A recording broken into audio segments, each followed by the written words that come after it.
como anunciábamos en el primer bloque, ¿no?, de los saberes del pueblo, este sería nuestro segundo bloque de La Voz de los Pañuelos Grises. Y hoy traje mi pañuelo gris, que quedó ahí, si lo podemos ver, ¿sí?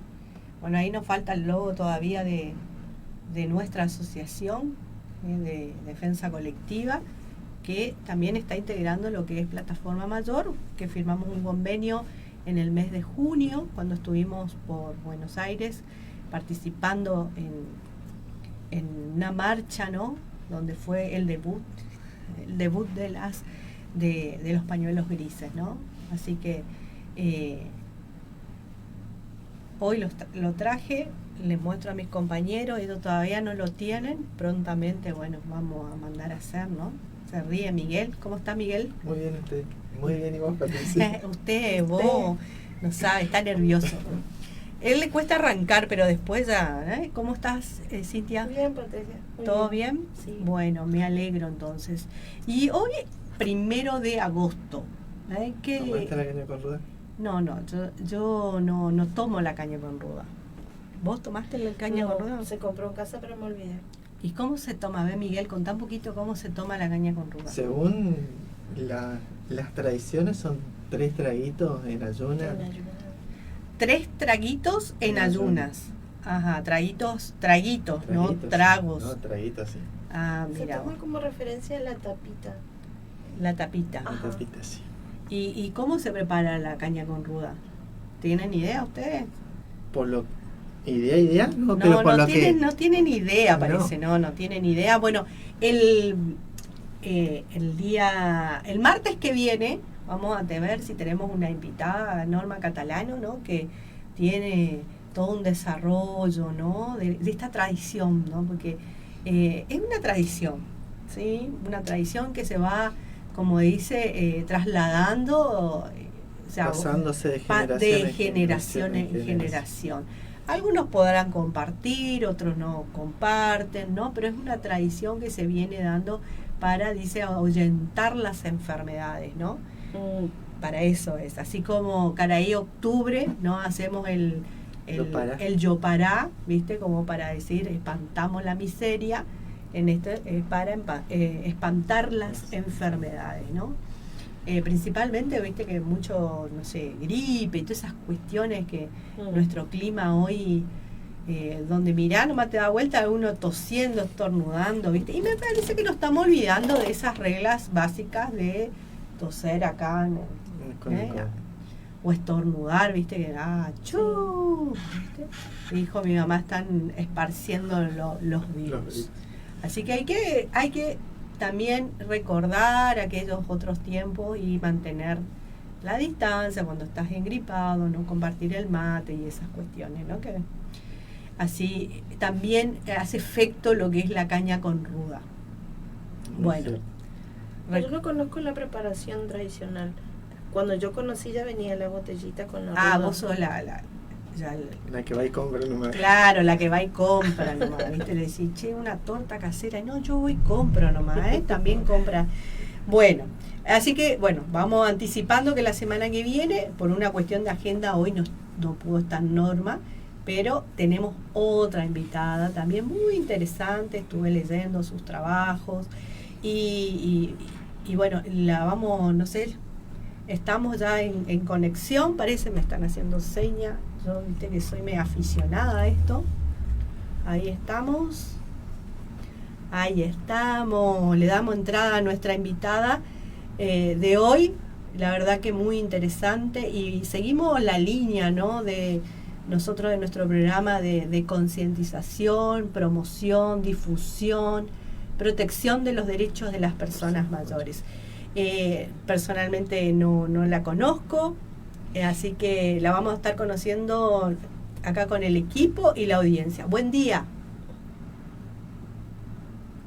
Ay, no se te está escuchando. Buen día. ¿Me escuchan ahora? Exactamente, te escuchamos. Si te presentás, así nos vamos conociendo, como dice. Muy buenos días a todos los que están ahí y muy buenos días a la audiencia también, y muchas gracias por invitarme a este espacio, ¿no?, para sensibilizar sobre una problemática tan importante.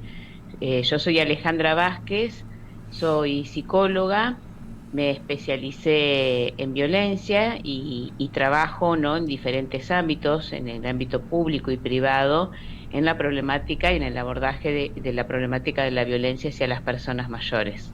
Bueno, nosotros estamos acá en Posadas Misiones. No sé si alguna vez visitaste Posadas o Misiones, ¿no? He visitado Misiones, sí, porque trabajo en una organización de la sociedad civil, desde la cual también estamos llevando a cabo un proyecto de abordaje integral e intersectorial de la problemática de la violencia, así que también he estado en Misiones, conozco. Ah, mira, ¿en Posadas estuviste? En Posadas estuve muy poquito. Muy poquito. Bueno, nosotros junto con Miguel y Cintia, te contamos, trabajamos en la Defensoría del Pueblo de la ciudad de Posadas. También soy parte de una asociación civil de defensa colectiva, la cual hace muy poquito firmó un convenio con Plataforma Mayor. Estuvimos en Buenos Aires para la firma y para el lanzamiento de los pañuelos grises, ¿no?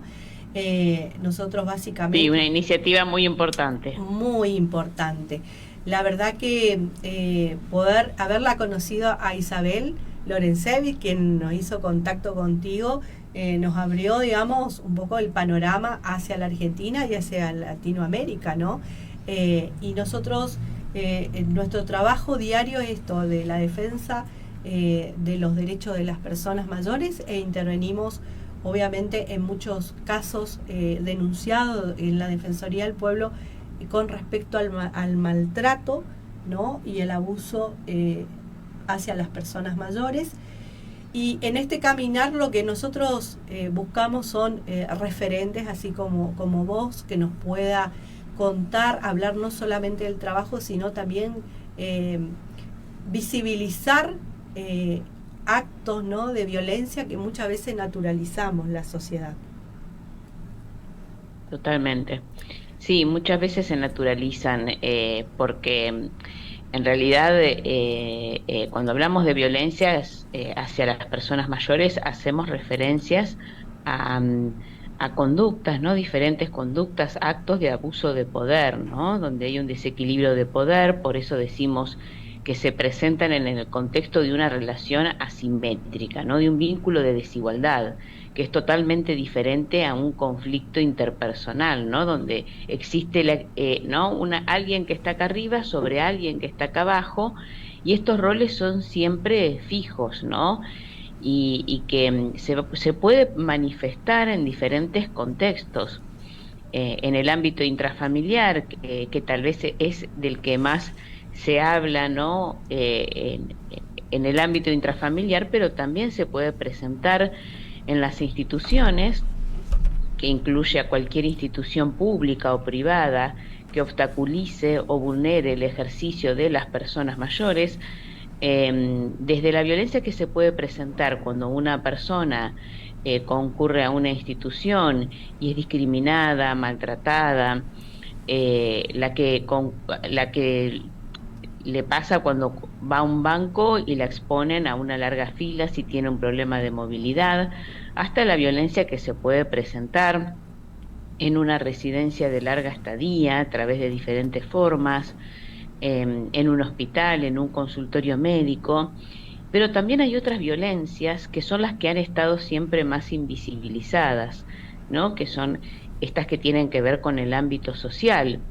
Las violencias que son producto de las representaciones sociales, de las concepciones, lo que llamamos viejismos, ¿no?, Sí. que están muy instalados en nuestra sociedad, ¿no? Esto sí es, como vos decías, algo que está muy invisibilizado, ¿no?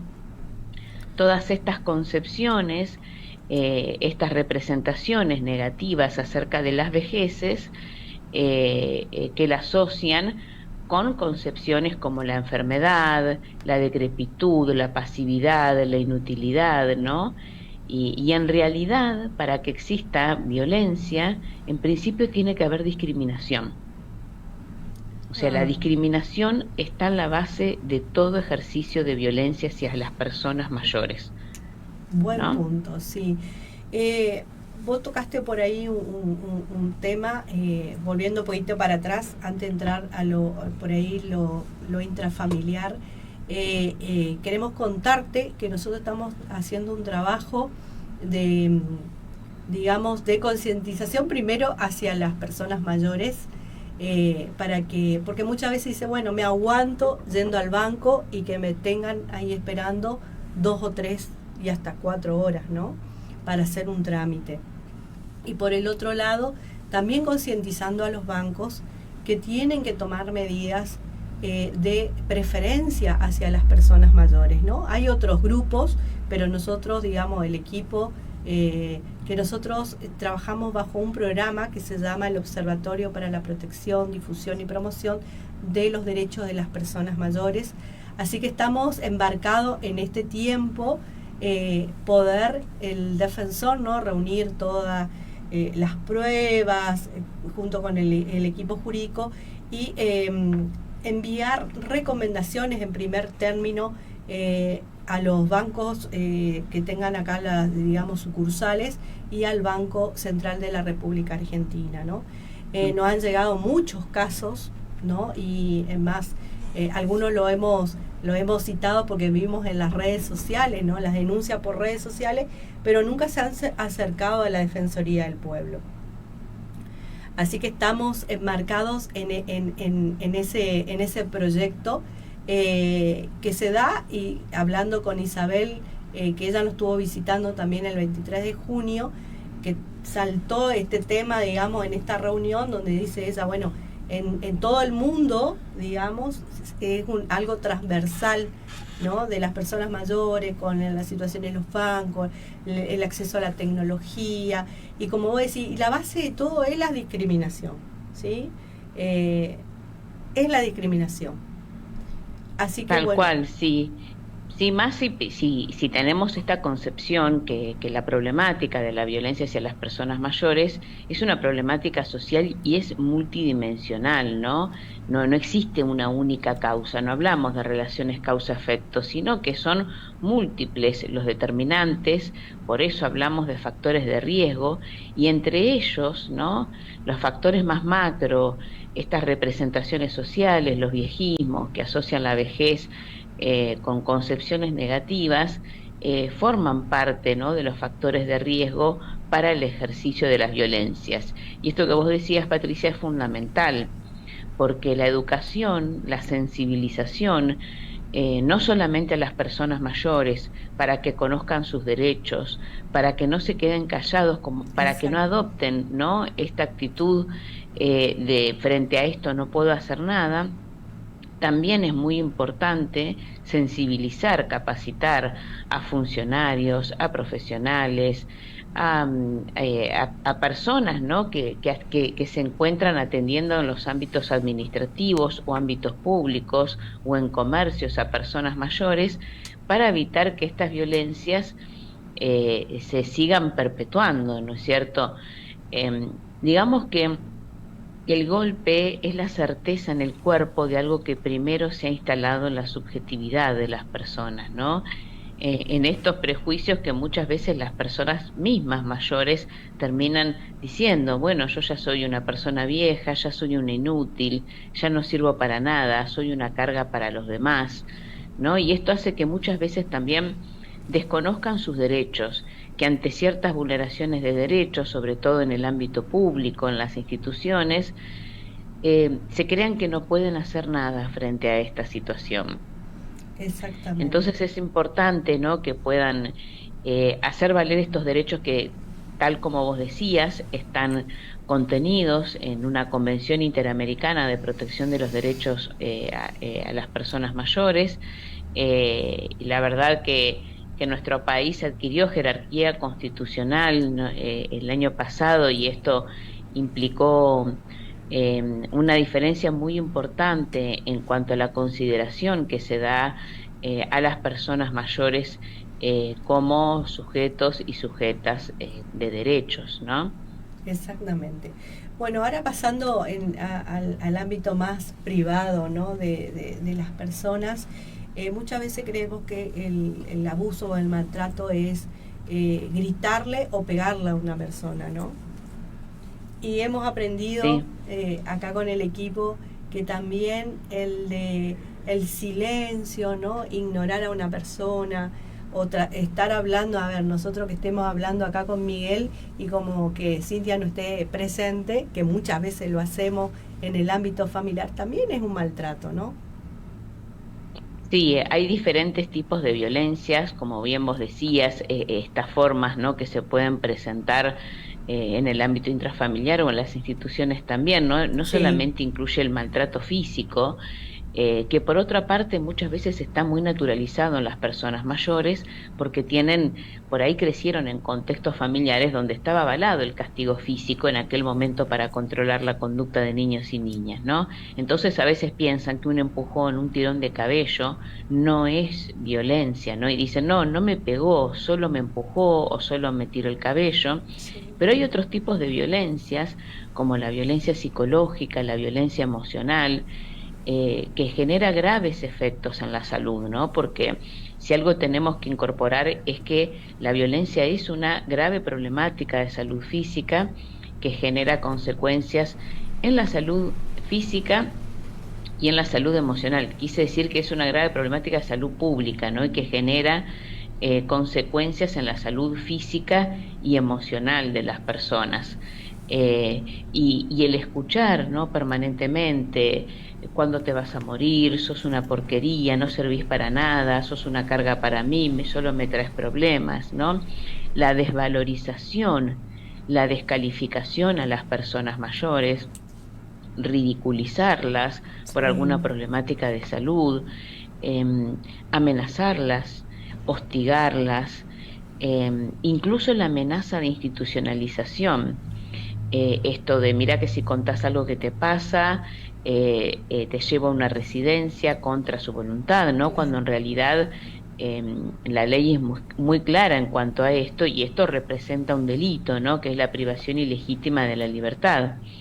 Y todas estas violencias que se pueden presentar desde lo emocional y psicológico, ya sea como limitar la comunicación a la persona mayor, aislarla de sus vínculos relacionales, tanto familiares como del entorno social, prohibirle que reciba asistencia sanitaria en el domicilio, o prohibirle el contacto con determinadas personas del entorno social que precisamente puedan ser protectoras y la puedan ayudar a salir de la Sí. situación. Vos sabés que, Y muchas Alejandra, veces, nos sí, tocó, discúlpame que te corte, nos ha tocado situaciones de intervención en donde hay un hijo a cargo y no le deja ver a sus otros hijos, ¿no? Esta persona.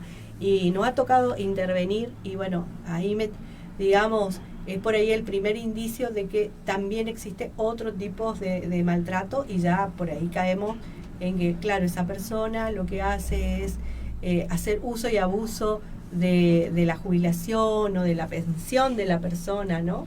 Entonces es como que la mantiene ahí encerradita y no tenga como para esto, de poder contar la situación que está viviendo a sus otros hijos, ¿no? O nietos. sí, totalmente, porque una de las estrategias que utilizan los victimarios es aislar, ¿no?, a la persona mayor que están victimizando, precisamente para que no pueda pedir ayuda, para que no encuentre ningún vínculo protector, ¿no? Esto hace que la persona mayor se sienta, ¿no?, frente a un callejón sin salidas, que no pueda haber opciones, ¿no? Entonces el aislamiento es una de las características que es importante tener en cuenta cuando pensamos cómo nos damos cuenta que una persona mayor está siendo maltratada, sobre todo cuando es una persona que ha tenido una vida social, que asistía a centros de jubilados, que de golpe deja de ir, o que se acercan las familiares y uno ve, ¿no?, que pareciera tenerle miedo, y de golpe deja de frecuentar actividades que le resultaban significativas.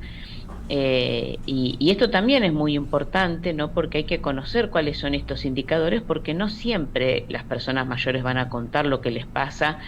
Digamos que a medida que pasa el tiempo vemos que cada vez son más las personas mayores que se animan a denunciar, muchas más que las que eran antes, muchas más que las que eran hace 25 Sí, años atrás cuando yo empecé a trabajar en la temática.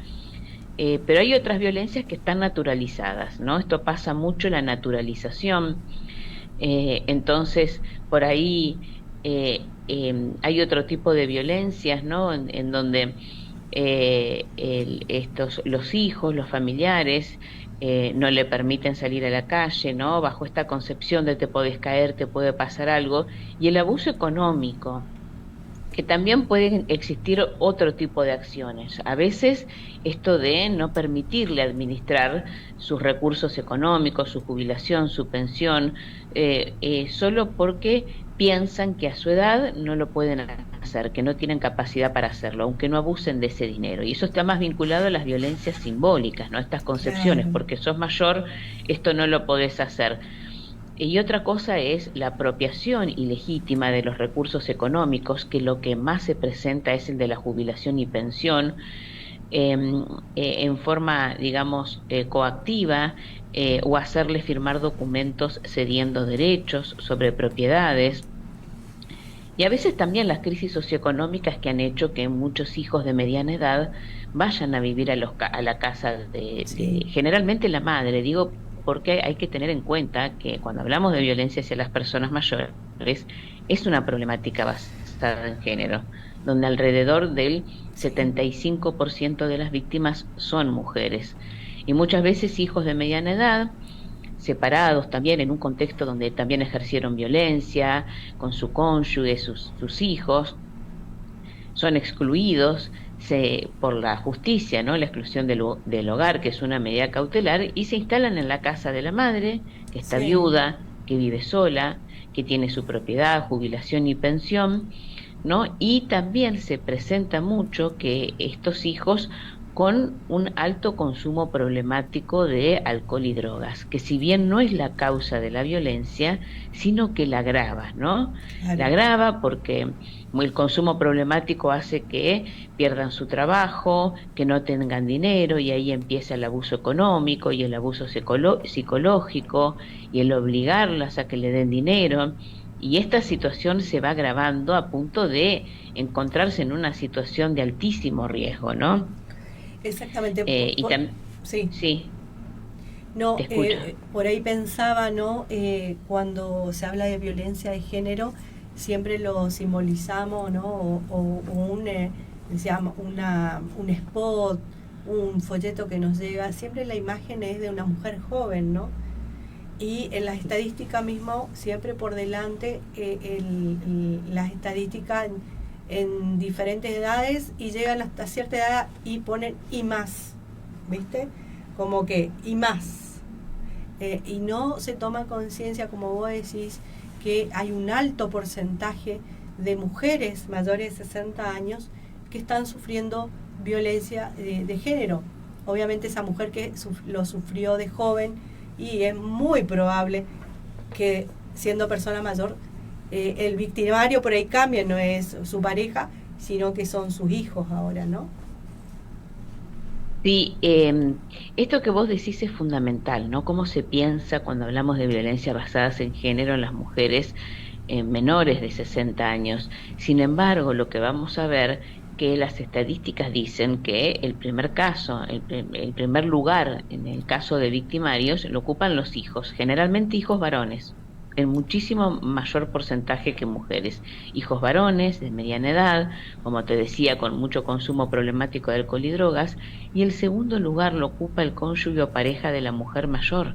Claro. Pasa que esta es la menos denunciada porque está muy naturalizada, porque generalmente cuando es la mujer mayor que padece violencia por parte del cónyuge o pareja, viene de padecer violencia desde hace 40 o 50 años y llegan a la consulta con un deterioro emocional muy importante.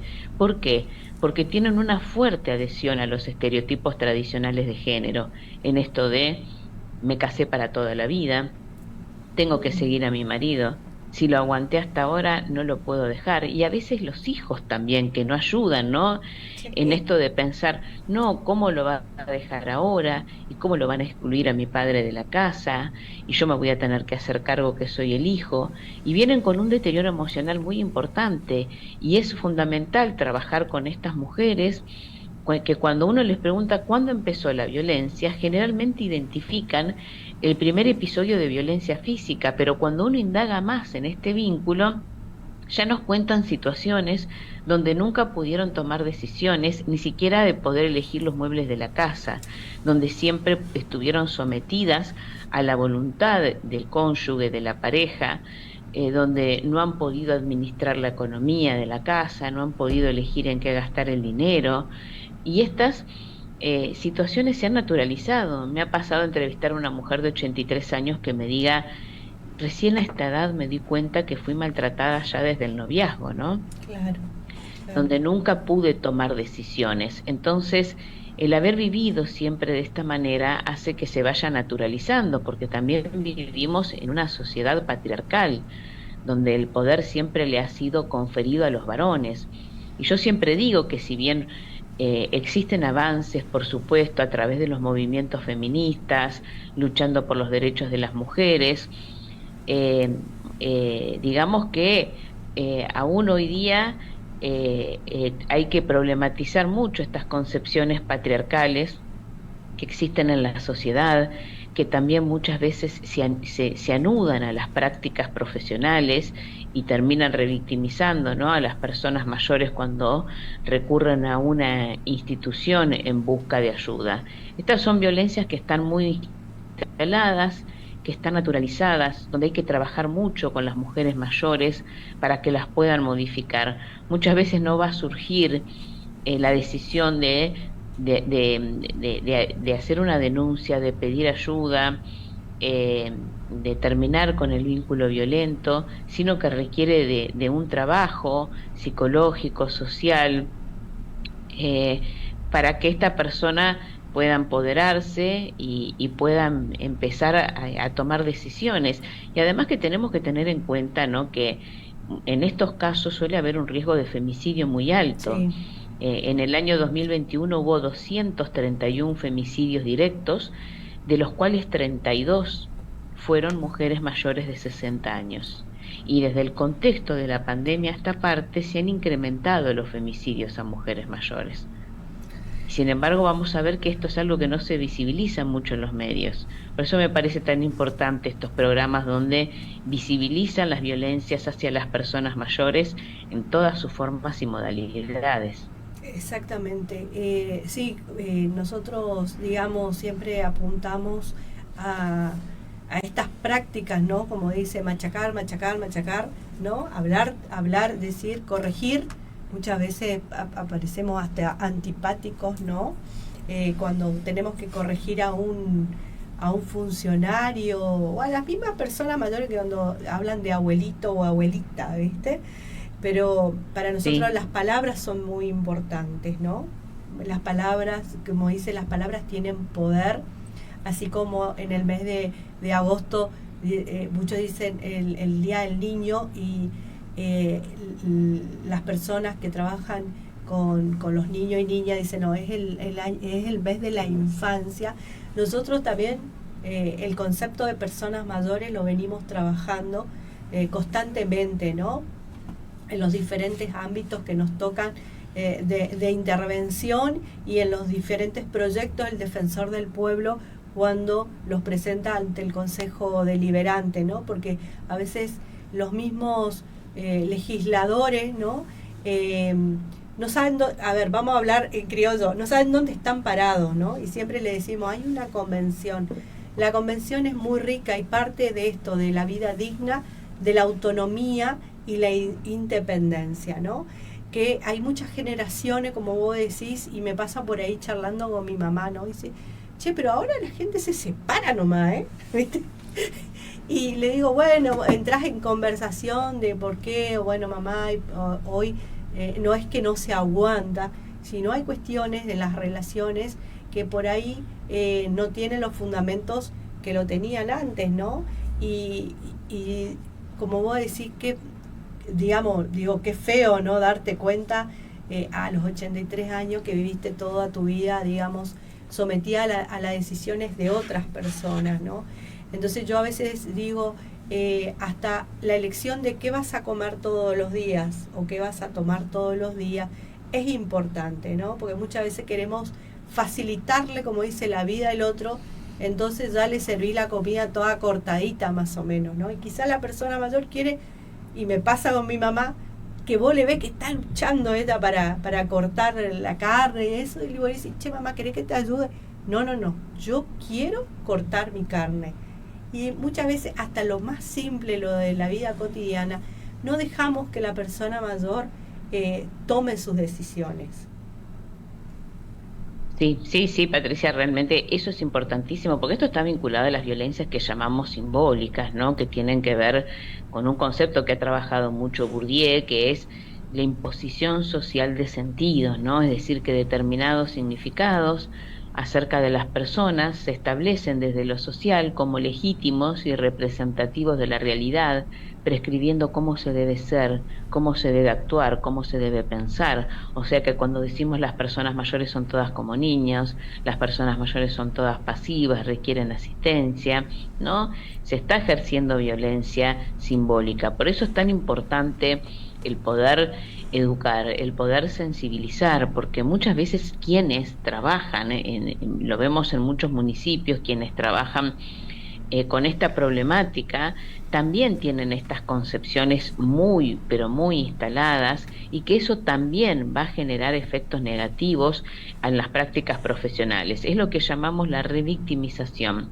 Cuando una persona mayor que ha sido victimizada en el contexto familiar vuelve a ser maltratada, cuando concurre a una institución que la trata, ¿no?, mediante prejuicios, por ejemplo, infantilizándola, y si una persona va acompañada a hacer una consulta o en cualquier ámbito público, aunque no sea por violencia, la comunicación se dirige al familiar o al acompañante y no a la persona mayor, ¿no? Sí. O esto, como vos decías, de utilizar términos abuela, mamita, papito, ¿no?, que perpetúan estereotipos de edad.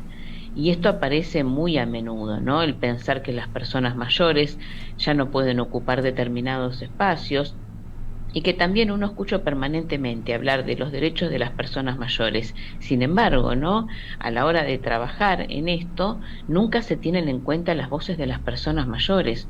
No cuentan con muchos espacios donde puedan participar en el diseño, en la discusión de políticas públicas para su grupo etario.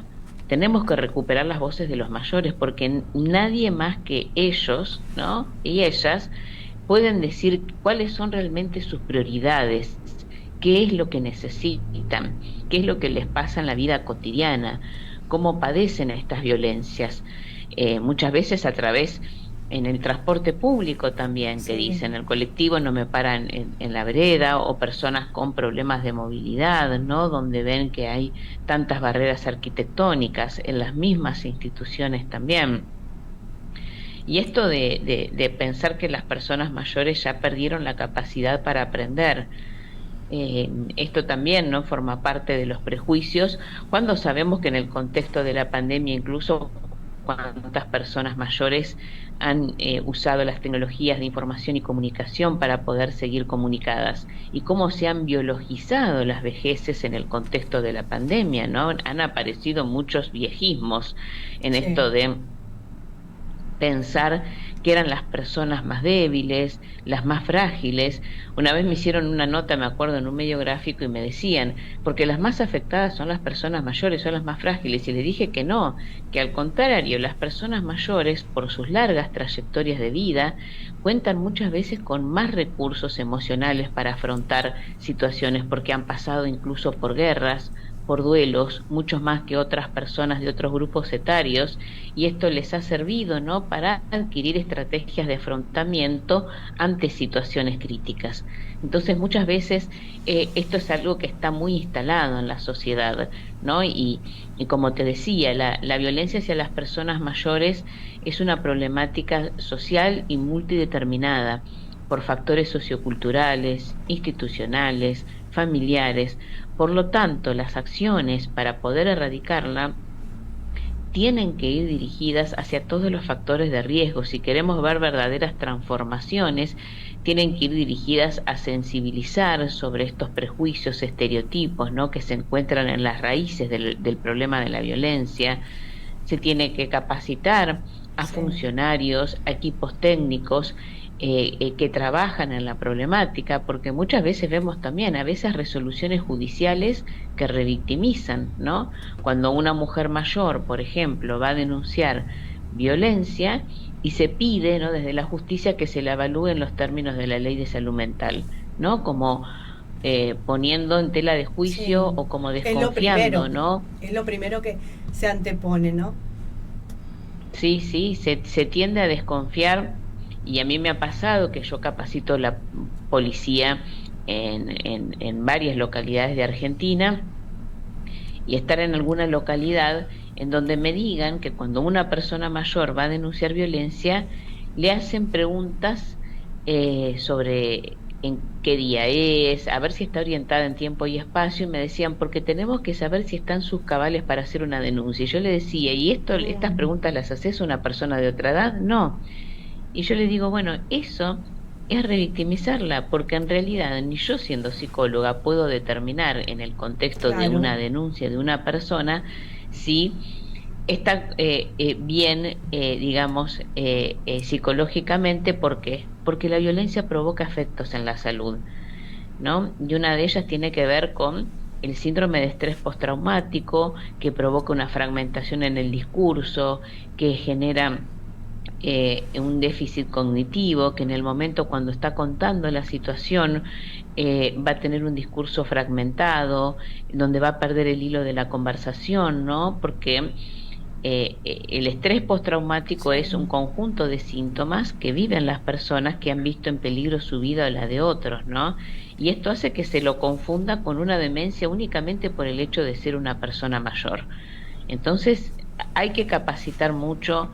Creo que así como existe la ley Micaela para capacitar en violencia, que los tres poderes, ejecutivo, legislativo, judicial, se capaciten, y me parece excelente también la perspectiva gerontológica, porque esto se desconoce, porque los prejuicios están muy instalados, y para poder tomar buenas decisiones desde el ámbito ejecutivo, legislativo y judicial, hay que tener muy problematizadas las propias concepciones, ¿no?, que tenemos acerca de las vejeces. Sí, a nosotros el año, después de la pandemia, pues, a ver si los chicos me hacen recordar, el defensor llevó distintas charlas, digamos, a colegios secundarios, a universidades, principalmente en la de Derecho, y me he encontrado que en alumnos de Derecho, ¿no?, quedaban asombrados cuando, obviamente yo soy contadora, no soy, digamos, abogada, pero sí venimos estudiando, ¿no?, y capacitándonos en lo que es la convención. Y muchos de los estudiantes ya en quinto año de Derecho decían, jamás escuchamos que existiera una convención. ¿Viste? Obviamente que el profesor se agarraba la cabeza, se tapaba toda la cara, ¿no?, de la vergüenza, y vos decís, bueno, ¿cuánto nos falta, no? Porque si un abogado, que es el que debería por lo menos haber oído, aunque sea un estudiante en quinto año a punto de salir a la calle, o haber oído, y el profesor también dice, sí, existe una convención, pero nunca la hemos tratado, y cuánto nos falta como sociedad, ¿no? Sí, por supuesto, y a veces hasta en las mismas personas mayores desconocen sus derechos, sobre todo las que están viviendo en residencias de larga estadía, ¿no?, que se encuentran en una situación de mayor vulnerabilidad porque no tienen la posibilidad de hacer una denuncia, y en muchas situaciones nos encontramos con personas mayores incluso que están institucionalizadas, o que están residiendo, las han ingresado a una residencia de larga estadía contra su voluntad, o que por ahí fueron por propia voluntad y que en el transcurso quieren volver a su casa, quieren recibir asistencia en los cuidados, ¿no?, a través de una persona que esté en su casa y poder volver, y se los impidan, ¿no? Entonces, se reciben muchas denuncias por, por esto de la privación de la libertad, de haberla llevado a una residencia bajo engaños, incluso haciéndoles creer que tienen una enfermedad y que por eso necesitan por un tiempo llevarlas allí. Y es muy importante que conozcan la convención, ¿no? Y también que conozcan la convención los profesionales que trabajan en la temática, que dice claramente, ¿no? En uno de sus artículos que el Estado tiene que tomar un rol más activo, ¿no? Como corresponsable, ya sea a través de medidas, ¿no? Legislativas, presupuestarias, administrativas, incluso un adecuado acceso a justicia a las personas mayores. Esto creo que es fundamental, por eso pienso que bueno, que todas las campañas que vienen realizando, ¿no? Desde Plataforma Mayor, todas las acciones que se vienen realizando, ¿no? Para poder erradicar las violencias hacia las personas mayores, para poder visibilizarlas en principio, aquellas que están tan naturalizadas, son fundamentales, ¿no? Porque, como te decía, es muy importante que se pueda recibir asistencia en estos casos, que una persona que es maltratada cuente con espacios para que la atiendan, ¿no? Que reciba un asesoramiento legal, una asistencia psicológica, social y jurídica. Pero ¿qué pasa? Cuando esto sucede, la violencia ya está instalada, ¿no? Sí. Es como una foto. Sí, sí. Está instalada y hay que actuar cuando la violencia ya se produjo. Pero digamos que hay algo anterior que tiene que ver con la prevención y la promoción de la salud, ¿no? Y entonces la sensibilización a la sociedad, la sensibilización, la comunicación también, el poder instalar esta problemática en los medios de comunicación y sobre todo el poder ponerla en la agenda de los gobiernos locales. Exactamente. Esto es fundamental también. Tiene que ser un tema que se ponga en agenda, ¿no?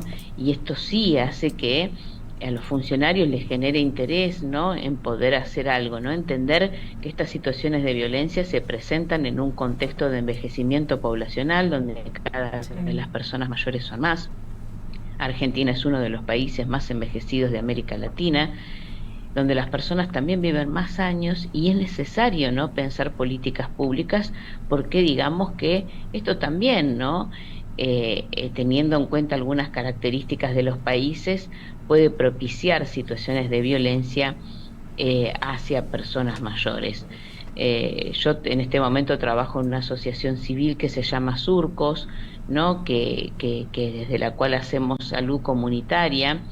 Y estamos trabajando en un proyecto en alianza con la Fundación Navarro Viola, ¿no? Que es una organización de la sociedad civil que trabaja para promover el desarrollo integral tanto de la primera infancia y también para promover el desarrollo, ¿no? de las personas mayores, la protección de sus derechos, que trabaja ya desde el año 73, ¿no? Y Surcos es una organización de la sociedad civil que tiene la finalidad de trabajar junto a referentes de las comunidades en situación de vulnerabilidad para generar condiciones de vida más saludables. Y estamos implementando un proyecto de abordaje integral e intersectorial de la problemática de la violencia hacia las personas mayores, trabajando con 7 municipios en estos momentos, haciendo un diagnóstico local de cómo se encuentran los municipios en el abordaje de la problemática, cuáles son los recursos con los que cuenta, cuáles son los abordajes, haciendo un mapeo de actores, ¿no? Porque en muchas localidades no existen programas específicos que aborden la problemática, pero el abordaje requiere de la intersectorialidad. No se puede dar respuesta únicamente desde una dirección de personas mayores, un área de personas mayores o desde la dirección de género. Requiere la articulación de la justicia, de salud, de las direcciones de personas mayores, de la policía. Y es muy importante, ¿no? El poder establecer criterios de intervención unificados, que estén protocolizados, precisamente para dar una respuesta efectiva y que la persona mayor no sea victimizada. Es por eso que en este proyecto lo que hacemos es, además de este diagnóstico, conformar mesas intersectoriales.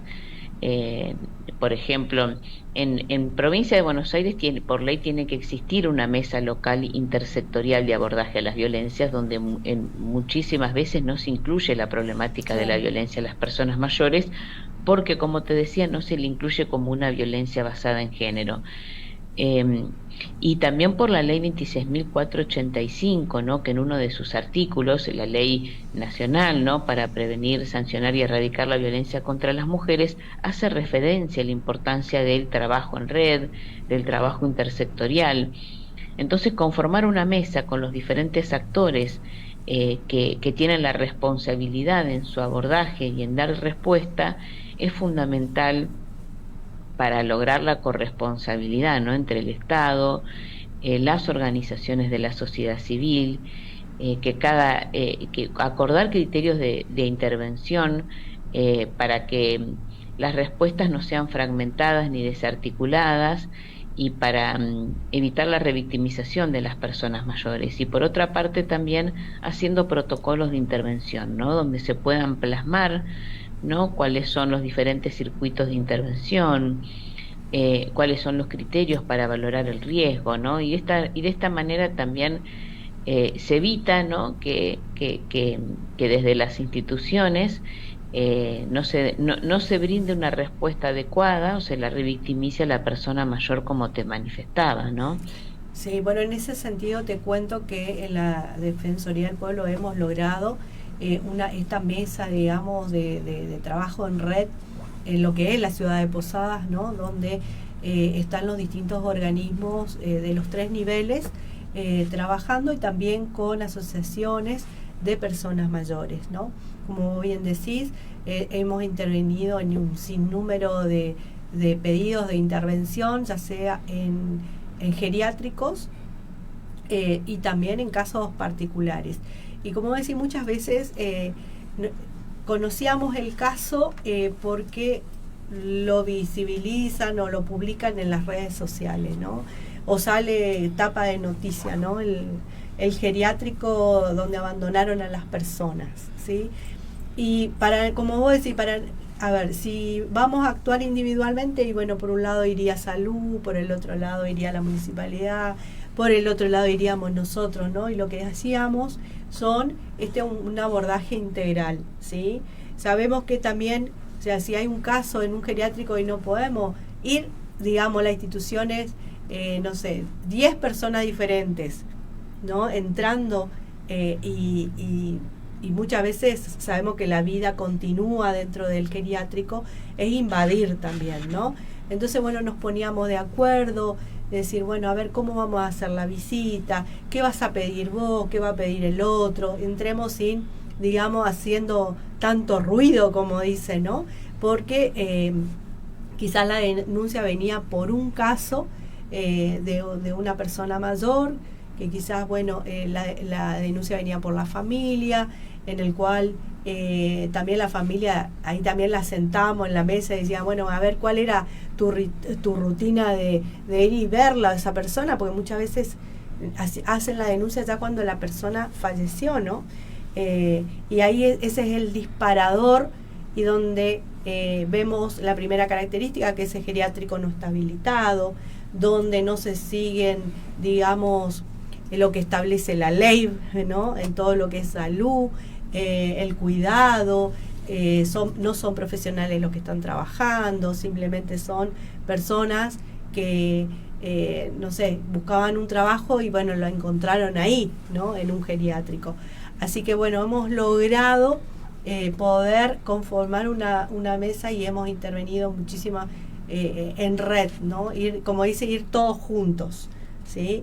Y tal cual. Hasta hemos compartido recursos, de decir, bueno, a ver, tenemos que ir ya, ¿quién tiene un auto, viste? Porque muchas veces la excusa es decir, no pudimos ir porque no tenemos combustible. Bueno, no, la excusa acá no existe. Nos combinamos, inclusive la policía comunitaria, digamos, de la provincia de Misiones, está con nosotros trabajando, así que En ese sentido hemos logrado en la gestión del defensor actual. Esperemos que este trabajo se pueda continuar más allá de una gestión de una persona, ¿no? Que es también eso lo que encontramos, el primer gran obstáculo. Cambia una gestión y bueno, todo lo otro que venía atrás está todo mal y empezamos de cero, ¿no? Sí, este trabajo que hacen, Patricia, es maravilloso, ¿no? La intersectorialidad y la interdisciplina es fundamental. No se puede trabajar la violencia desde una única disciplina, sino que requiere de un abordaje interdisciplinario, ¿no? Donde no se trata de que cada uno desde su disciplina, ¿no?, aporta lo suyo, ¿no?, sino compartir un marco teórico desde el cual dar respuesta, así como también la intersectorialidad, ¿no? Incluir a todos los sectores. Y en relación a esto que decíamos, ¿no?, que a veces aparecen respuestas fragmentadas o la superposición de acciones que no hacen más que revictimizar a las personas mayores, por eso es tan fundamental hacer protocolos de intervención, como estamos haciendo, ¿no?, en este proyecto que te comenté en diferentes localidades, ¿no?, armar un protocolo de abordaje de la problemática intersectorial, y que este protocolo es muy fundamental que sea aprobado por normativas locales, ¿no? Porque después, como vos decías, vienen otros funcionarios, ¿no?, y todo el trabajo que se hizo, ¿no?, todo este trabajo intersectorial queda en la nada. Y es fundamental que esto quede plasmado en un protocolo que además sea aprobado por una normativa local, para que cuando haya un cambio de gestión esto siga funcionando. Bueno. Creo que esos son los cambios más importantes, ¿no? Y por supuesto brindar herramientas también a todos los equipos técnicos, a los profesionales, a salud también, ¿no? Sí. Para que sepan cómo intervenir en estas situaciones, cómo detectar, porque pensemos cuando una persona mayor, ¿no?, producto de la violencia física, por ejemplo, requiere de asistencia médica. No va a ir a una guardia y va a decir me golpearon, va a decir me caí, tuve un accidente, va a presentar determinados indicadores que a veces en los ámbitos de salud pasan desapercibidos por el desconocimiento que se tiene, y que es muy importante, ¿no?, desde el sistema sanitario preguntarle cómo se cayó, cómo se generó este accidente, porque hay que ver si su relato coincide con el tipo de heridas que tiene. Y que además, ¿no?, los médicos puedan indagar no solamente acerca de las enfermedades de la persona, sino también indagar con quién vive, cuáles son las redes de apoyo social con las que cuenta, si recibe asistencia para las actividades de la vida diaria si es que la requiere, cuál es la relación, cómo se lleva con su familia. Todo esto es muy importante poder indagar, ¿no?, que la persona mayor no solamente es un cuerpo, sino también tener en cuenta todas estas cuestiones para ver si realmente esta persona mayor está siendo victimizada, y la detección temprana favorece, ¿no?, poder terminar, ¿no?, con la situación de violencia mucho antes, disminuir los efectos que provocan la salud física y emocional también. Entonces es muy importante que los efectores de salud también conozcan los indicadores para poder realizar una detección precoz de la problemática, y que además sepan cómo intervenir, ¿no?, en qué caso se tiene que hacer una denuncia, con quiénes tiene que articular, y sobre todo conocer los recursos. Muchas veces vemos que las personas mayores desconocen cuáles son los recursos donde tienen que acudir, por eso es tan importante hacer campañas de sensibilización, hacer guías de recursos para que las personas mayores tengan bien claro a dónde tienen que recurrir, días, horarios, dónde se encuentran estos lugares, y también que sean conocidos en la comunidad. Exactamente. Bueno, te agradecemos mucho, Alejandra, que pudimos conectarnos, ¿no?, y poder charlar sobre este tema que, como dice, nosotros tenemos un término, ¿no?, para todo aquello que no queremos por ahí mucho tocar, ¿no? Porque vos decís, violencia, van a hablar otra vez de violencia, ¿no? Tenemos un término que se llama argel, ¿no? ¿Viste? Es un término muy, muy nuestro de los posadeños misioneros. Es un tema que dice, bueno, como que le esquivamos, ¿no? Queremos lo lindo, la recreación, la diversión de las personas mayores, pero bueno, creemos necesario y creo que ese es el rol que también nos toca a nosotros, la concientización, la educación, ¿no? Y también para y en las escuelas también, ¿no? Tiene que empezar por las escuelas. Yo te cuento algo rápidamente que a mí me generó mucha esperanza para hablar de lo positivo, que hace 25 años cuando empecé a trabajar en el tema, iba a escuelas primarias donde les pedíamos a niños, niñas que se dibujaran cómo se imaginaban en el futuro en la vejez, y la mayoría se dibujaba con un bastón, enfermo, sola. Y me llamó la atención que volví a hacer ese trabajo después de 25 años, ¿no? Voy a una escuela donde había niños, niñas de 9, 10 años, y cuando les pregunté qué creen que se debería hacer para evitar el maltrato y la discriminación a los mayores, me dijeron y que estas charlas se den en todas las instituciones porque muchas veces los discriminan.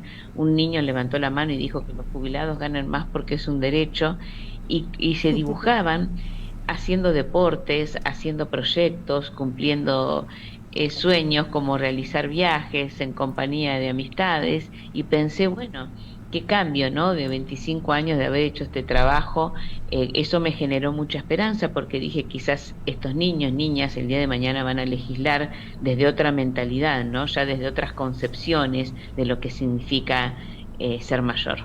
Exactamente. Bueno, muchas gracias, Alejandra, y bueno, queda a disposición tuya y obviamente de toda Plataforma Mayor, de ese grupo de WhatsApp que tenemos, ¿no? A ver quién se anima en la próxima, poder participar y poder contar qué es lo que está haciendo cada uno en este aporte que yo digo es un cambio que lo hacemos entre todos,